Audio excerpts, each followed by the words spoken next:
बाहुबली आणि कोण आहे कटप्पा?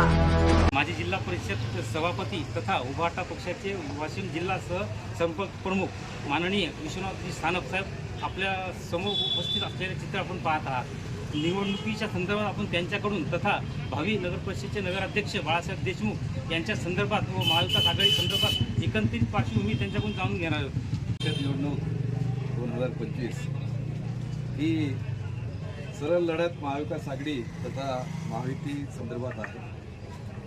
आमची जी महाविकास आघाडीची जी सामंजस्याची बैठक झाली त्यामध्ये कुठेच आमचा वाद किंवा कुठंच एखादं वादळ निर्माण नाही झालं, परंतु आजच्या तारखेपर्यंत महायुतीमध्ये अनेक वेळेस महायुती तुटली अनेक घडामोडी झाल्या आणि हे एक वैचारिक दृष्टीनं महायुती काय एकत्र आल्यासारखी दिसत नाही।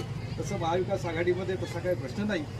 आमचे एकमेव उमेदवार महाविकास आघाडीचे जे मशाल या चिन्हावर उभे आहेत आणि या भागामध्ये त्यांनी 30 ते 35 वर्ष नगरपालिकेमध्ये नोकरी केलेली आहे। त्यांना रिसोड शहराचा खडानखडा माहीत आहे आणि रिसोडच्या सगळ्या समस्याची त्यांना जाण आहे आणि लोकांनी यावेळेस ठरवलेलं आहे, हे इलेक्शनच जनतेने हातात घेतलेलं आहे की बाळासाहेब देशमुख यांनाच भावी नगराध्यक्षपदी निवडून आणायचं आहे।